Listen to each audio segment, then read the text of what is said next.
प्यारे साथियों, matric inter परीक्षा 2025 के लिए एप्लीकेशन फॉर्म फिलअप करने में बिहार बोर्ड देरी क्यों कर रहा है, इस वीडियो में मैं बिल्कुल प्रूफ के साथ आप लोग को बताने वाला हूं और साथ ही साथ एक्सपेक्टेड डेट भी बताऊंगा कि किस तारीख से आप लोग का एप्लीकेशन फॉर्म फिलअप होना शुरू हो जाएगा। एक दो दिन अंतर हो सकता है, लेकिन जो मैं डेट बताता हूं ना, बिल्कुल सटीक और एक्सपेक्टेड डेट एनालिसिस के आधार पर बताता हूं। ठीक है, तो बिल्कुल प्रूफ के साथ इस वीडियो में हम लोग देखेंगे कि क्यों देरी हो रही है, किन कारणों से बिहार बोर्ड लेट कर रहा है। ठीक है ना। और आपके माइंड में दो सवाल चल रहा होगा।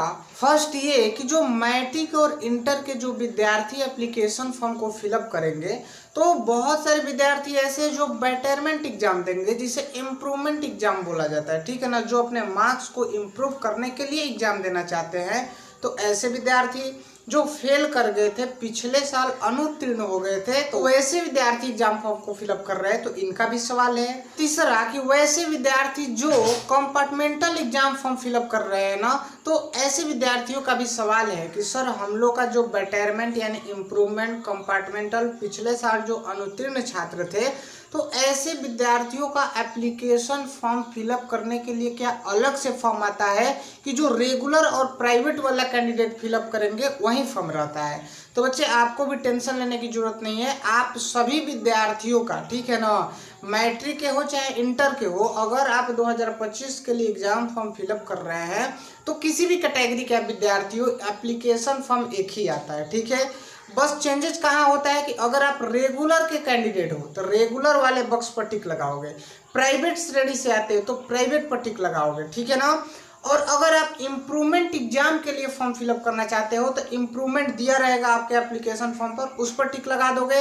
अगर आप पिछले साल अनुत्तीर्ण हो गए थे तो इसके सामने भी बॉक्स रहेगा, उस पर भी टिक लगा देना होगा। ठीक है। और अगर आप कंपार्टमेंटल के लिए एग्जाम देना चाहते हो ना, तो वहां भी आपके कंपार्टमेंटल के सामने एक बॉक्स रहेगा, उस पर आपको टिक लगा देना होगा। जैसे ही आप जिन बॉक्स के सामने टिक लगाओगे ना, वो आपका हो जाएगा कि हाँ, ये बच्चा इंप्रूवमेंट के लिए एग्जाम फॉर्म फिलअप कर रहा है, ये रेगुलर, ये प्राइवेट, ये कंपार्टमेंटल के लिए। समझ में आ रही है। बस उसके जस्ट नीचे आपको थोड़ा सा डिटेल्स देना होता है कि आप पिछले साल जो एग्जाम दिए थे, तो उस समय आपका रोल कोड क्या था, रोल नंबर क्या था, पासिंग ईयर क्या था। इस तरह से छोटा सा वेरिफिकेशन आपको देना होता है। अब आइए दूसरे डाउट्स पर बात करते हैं कि इंटर के जो विद्यार्थी है, जो साइंस आर्ट्स कॉमर्स के जो स्टूडेंट होते हैं, इनका भी सवाल होता है कि क्या हम लोग का एप्लीकेशन फॉर्म अलग अलग आता है या एक ही रहता है। ठीक है ना। यानी आर्ट्स के विद्यार्थियों के लिए क्या अलग आता है, साइंस के विद्यार्थियों के लिए क्या अलग आता है, या कॉमर्स के विद्यार्थियों के लिए अलग आता है, या एक ही रहता है। तो आप लोगों का भी एप्लीकेशन फॉर्म एक ही रहता है, बस बदलाव कहाँ होता है। देखिए, आपके एप्लीकेशन फॉर्म पर आर्ट्स के विद्यार्थियों के लिए स्ट्रीम आर्ट्स दिया रहेगा, साइंस के विद्यार्थियों का स्ट्रीम साइंस रहेगा, कॉमर्स के विद्यार्थियों का स्ट्रीम कॉमर्स रहेगा। लेकिन चेंजेस कहाँ होता है, एप्लीकेशन फॉर्म बिल्कुल सेम रहता है, बस आपको सब्जेक्ट में सिलेक्शन करना होता है। ठीक है ना। अगर आप साइंस के विद्यार्थी है तो फिजिक्स केमिस्ट्री मैथ लेंगे। ठीक है ना। और अगर आप कॉमर्स से है तो कॉमर्स के अकॉर्डिंग सब्जेक्ट चुनेंगे, आर्ट्स से है तो आर्ट्स के अकॉर्डिंग सब्जेक्ट का चयन करेंगे। ठीक है ना। तो इस प्रकार से आप आर्ट्स कॉमर्स और साइंस के विद्यार्थियों के लिए क्या अपना अलग अलग सब्जेक्ट लेकर के एप्लीकेशन फॉर्म को फिलअप कर सकते हो। हाँ, यहाँ पर एक बात ये ध्यान देना है कि साइंस के विद्यार्थियों के लिए एप्लीकेशन फी अलग लगेगा, कॉमर्स के विद्यार्थियों के लिए एप्लीकेशन फी अलग लगेगा, और आर्ट्स के विद्यार्थियों के लिए जो एप्लीकेशन फी है वो अलग लिया जाता है। तो मैं आशा और उम्मीद करता हूं कि ये जो डाउट है ना आपका क्लियर हो गया होगा। आइए देखते हैं कि बिहार बोर्ड क्यों देरी कर रहा है।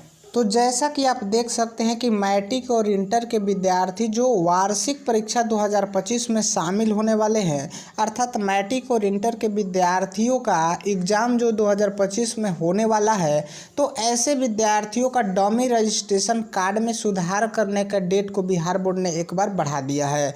यहाँ पर आप देख सकते हैं कि डमी रजिस्ट्रेशन कार्ड में सुधार के लिए अंतिम अवसर प्रदान किया जाता है, जो दिनांक 9 सितंबर 2024 तक अंतिम रूप से सुधार किया जाएगा।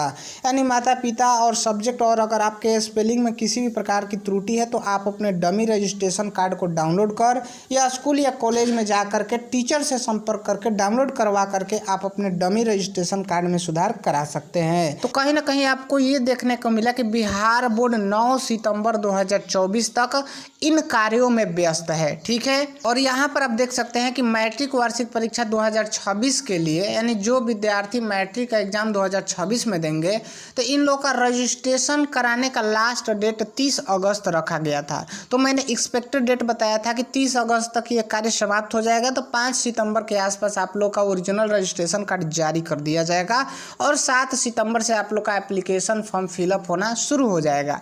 लेकिन बिहार बोर्ड ने जांच के दौरान पाया कि अभी भी मैट्रिक और इंटर के विद्यार्थी जो 2025 में एग्जाम देंगे भारी मात्रा में अपने डमी रजिस्ट्रेशन कार्ड में त्रुटि कर रखे हैं। ठीक है ना, तो इन लोगों को सुधार के लिए 9 सितंबर तक आखिरी डेट दिया गया है। तो 9 सितंबर तक बिहार बोर्ड आपके डमी रजिस्ट्रेशन कार्ड को सुधार करवाने में ही व्यस्त है। तो आप ये उम्मीद लगा सकते हैं कि आप लोग का जो ओरिजिनल रजिस्ट्रेशन कार्ड आएगा ना अब 10 के बाद ही आएगा। ठीक है ना, 12, 13, 14 के आसपास आप लोग का ओरिजिनल रजिस्ट्रेशन कार्ड आएगा और 15, 16, 17 के आसपास आप लोग का एप्लीकेशन फॉर्म फिलअप होना शुरू हो जाएगा। क्यों?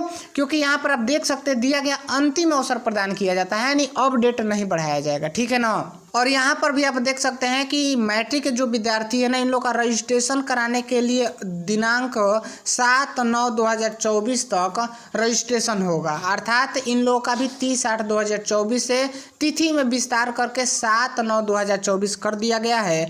तो कहीं ना कहीं बिहार बोर्ड सितंबर के फर्स्ट वीक तक तो आप लोग का ही कार्यों में व्यस्त है, इसलिए आप लोग का जो ओरिजिनल रजिस्ट्रेशन कार्ड आएगा वो सितंबर के सेकंड वीक में ही आएगा। तो जैसे ही अपडेट आता है बिहार बोर्ड की तरफ से मैं सबसे पहले वीडियो बना करके मैं आप लोग को इन्फॉर्म कर दूंगा। आपको बिल्कुल भी टेंशन लेने की जरूरत नहीं है। बिहार बोर्ड में क्या हो रहा है, क्या चल रहा है, इन तमाम चीज़ों की जानकारी इकट्ठा करके मैं आप लोग के लिए लेकर आता रहता हूं। तो इस चैनल को अवश्य सब्सक्राइब करके रखिएगा ताकि बिहार बोर्ड से जो भी अपडेट आ रहा है ना आपसे मिस ना हो जाए। तो मिलेंगे अगले वीडियो में अगले अपडेट के साथ। जय हिंद, जय भारत।